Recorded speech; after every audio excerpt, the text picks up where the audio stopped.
The promise of the future is an awesome force. We look back for experience, but we have to look forward now for inspiration. And what gives us inspiration to get up in the morning and do our job, learn skills, develop all that we can possibly be, is the promise of the future. And it can be so powerful that it can overwhelm any adversary you might have, any difficulties you might have. Here's a key phrase: reasons make the difference in your appetite and zest for taking on the challenge, doing the job, becoming successful. You can overcome the most unbelievable challenges if you have enough reasons. There's an ancient phrase, here's what it says: if you try to save your life, you will lose it. But if you will lose your life, meaning if you will invest your life, that's the best way to save it and to multiply it many times over. So here's the phrase: investing life into life has the potential of creating miracles.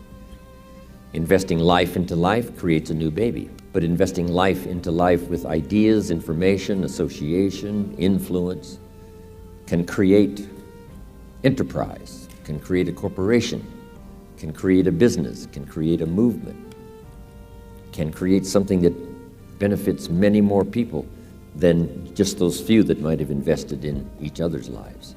So make this note now: you never know who's in the audience. So you don't know who's out there that's going to make an impact on the world, that's going to do extraordinary things. So here's what you must always do: always be sincere and always do your best, no matter who you talk to, because you just don't know. You just don't know who's there ready or when the timing is right. So jot this down: it takes more than one voice to help us to see, help us to think, help us to make decisions, help us to evaluate. It takes a variety of personalities, messages, points of view, the weight of experience. If it comes from several sources, it can be just incredibly valuable when you sum total it. Okay, let's talk about setting goals. When I first met Earl Schoaf, not long after we had met each other, he asked me, "Mr. Rohn, maybe here's one of the best ways I can help you." He said, "Let me see your current list of goals and let's go over them and talk about them." He said, "I've got the experience," and he said, "Let's do it." And I said to him, "I don't have a list." He said, "Well, if you don't have a list of your goals," he said, "I can guess your bank balance within a few $100s, which he did. And I thought, isn't that something? Then I said to him, "You mean if I had a list of goals, it would change my bank balance?" He said, "Drastically." So that got my attention. And all those years ago, I learned how to set goals. We're primarily affected by 5 things. Number 1 is the environment: the political environment, the social environment, the physical environment.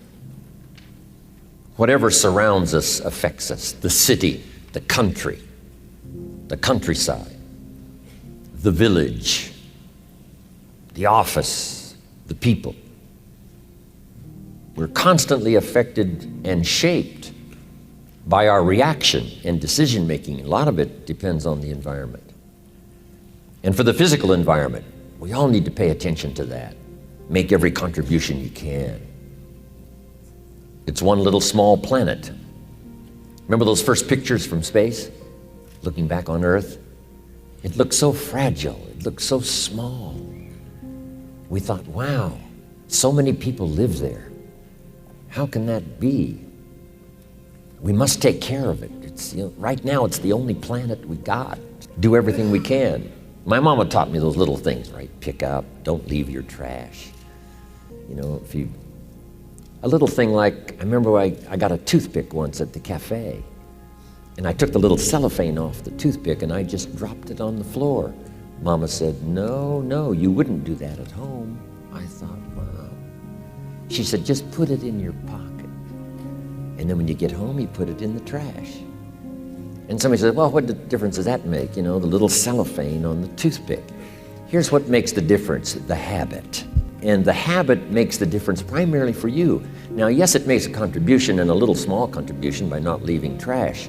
But here's what it does mostly: give you the incredible feeling of self-worth because you have good habits. That's the deal.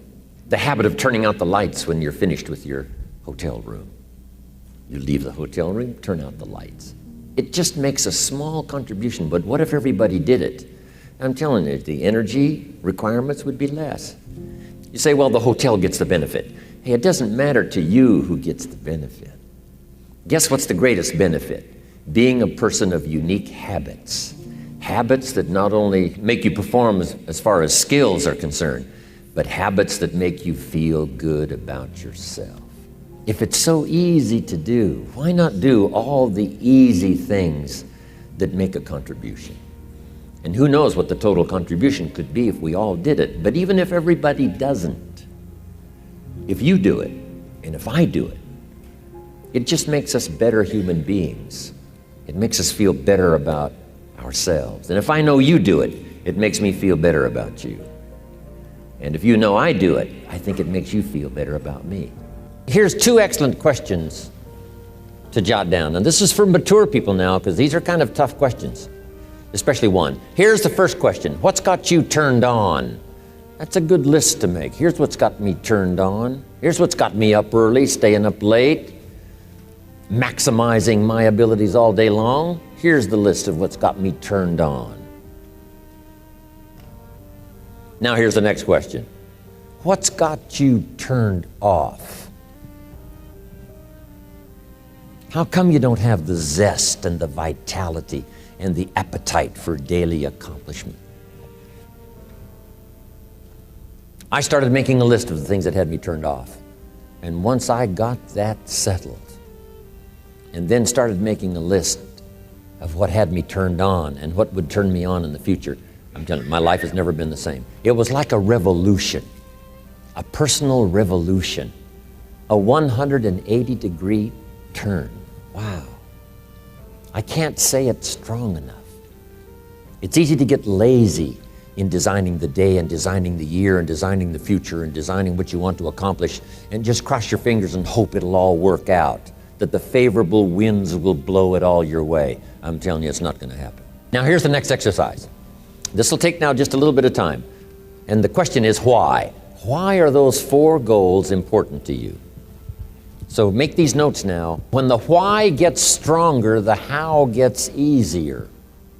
When the why gets big, powerful, strong, how seems to be so much easier.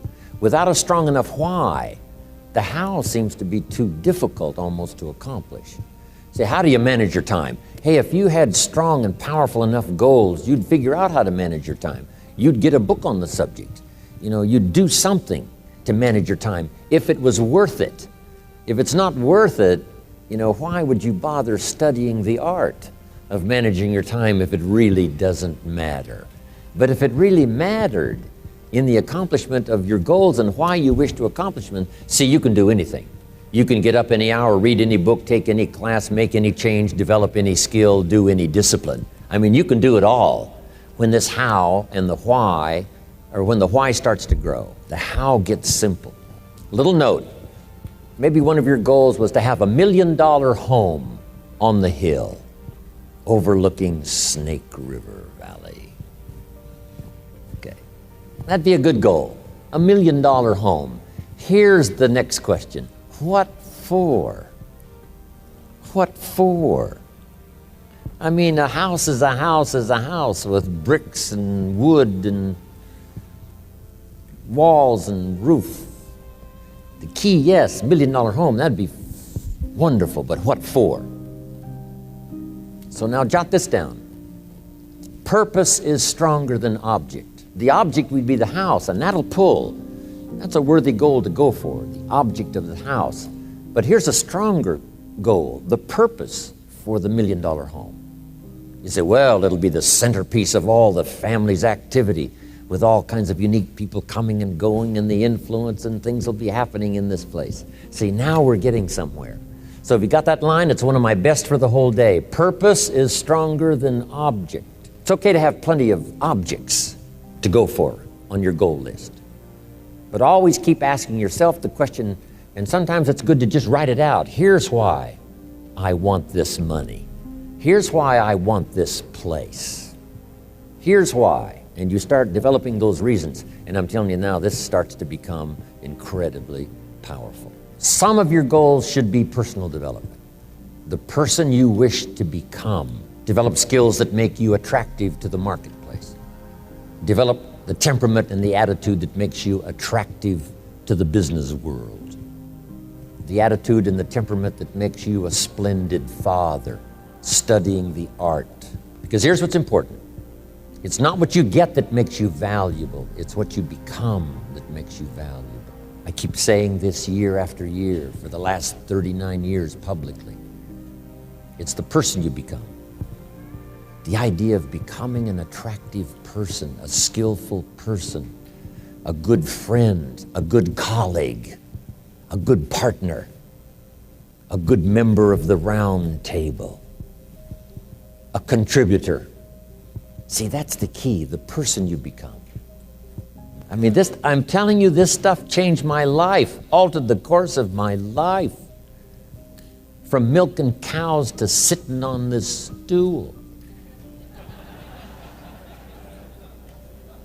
Incredible. What a journey. And part of the explosive stimulation started when I met Earl Schoaf, and he asked me, have you got a list of goals? And I said, no. And he said, then I can guess your bank balance. I thought, whoa. I immediately started studying the art. And the art and the accomplishments of it helped to change my life. Now I want you to answer this question. What kind of person must I become to achieve all I want? And I'll give you time to write that down now. What kind of person must I become to achieve all I want? What you become helps you to achieve, and what you achieve helps you to become. And the more you become, the more you can achieve, and the more you achieve, the more you can become. Who knows which affects the other the most? This is time for a little truth here. Maybe you need to become much wiser than you are at the moment. You need to become stronger. You need to have better health. Maybe you need a little coaching.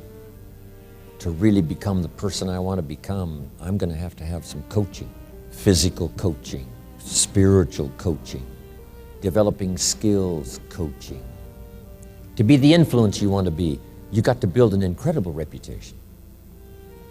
What kind of person must I be to attract all that I want in my life and the people that I want and the opportunities that I want? When you knock on the door and opportunity opens, you must stand there as a very attractive person, or you may not be invited in. One of the most mysterious and unique phrases that Jesus ever used. Here's what he said. I stand at the door and knock. And if you opened the door, would you probably invite him in? This extraordinary person. You say, wow, yeah. And he said, if you invite me, I'll come in. We'll sit down, talk things over. For you to be that kind of attractive person, that if you knocked on the door of opportunity and it opened and you stood there, would you be the kind of person that opportunity would say, come right in? Take these notes. The key is to put everything on your list. Now, the key is to take it out of your head and put it on paper. You know, you can dream about what you want, but when you start committing it to paper, now it more formalizes. Information now starts to make a composite of an idea. And ideas can turn into hotels, ideas can turn into enterprises, ideas can turn into a fabulous career. We need the information, we need the stimulation. But then you'll learn now later to start putting everything on your list. Now, jot this down. It's very important, if something's not that important to you, to take it off your list. You don't have to accomplish this whole list. But if you had 100 items on your list and you accomplished 80, who cares about the other 20? If you got the biggest share of what you went for, wouldn't that be enough? And the answer is probably yes, it'd be overwhelming. Okay. So you can rearrange this list, you can change it, you can tear it up and start over. You can say, oh, you know, last year I thought this was so important. That's not important to me anymore. The things I've learned in the last 12 months, I've changed my whole goal list. I thought this was so it. There's two great words of antiquity everybody should learn. Here they are, one's positive and one's negative. Here's the positive word from antiquity, behold. That's the positive word. Behold the possibilities, behold the opportunity, behold the future and give it design. Behold and look at the chances you've got. Behold, spring has come. Behold, the day has arrived and the sun is shining and the shadows are fleeing away. Behold, the next person you can meet might be your friend for life. Behold, the next person might be a colleague forever. Behold, that's the positive word, behold.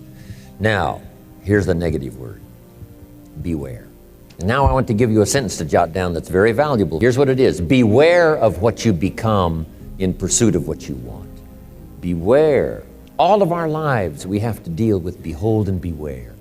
When a kid goes to school, it's behold the opportunity and beware the dangers. Behold and beware. So beware of what you become, pursuing what you want. Some things I went for in the very beginning cost me too much. I got so obsessed with some things that I found out later the price was too big to pay. If I would have known better, I never would have paid. But sometimes we learn when? After. So don't become so obsessed with something that you lose your sense of reason or it costs you your friends. Don't be so obsessed with something that you compromise your virtues and your values. Here's a key phrase. The greatest source of unhappiness is self-unhappiness. It's not from outside the things that make us unhappy. The greatest devastating unhappiness is to be unhappy with yourself. Now, a mild form of unhappiness is constructive. The desperate form of unhappiness is destructive. It's like worry. We should all worry a little, but not let it destroy our lives. If you're in New York about to step off the curb in downtown Manhattan and the yellow taxi's coming, best you worry enough to get your feet back up on the curb lest you get yourself wiped out. So it's called caution, but not undue caution. It's called fear and worry, but not the worry that kills you, not the worry that destroys you. It's like hate. You don't need to hate your job. Save your hate for the important things like evil, like the weeds that attack your garden, like the diabolical ideas that try to entice your children. Right? You don't need to hate everything. I hate this, I hate that. That's the misuse of your hate.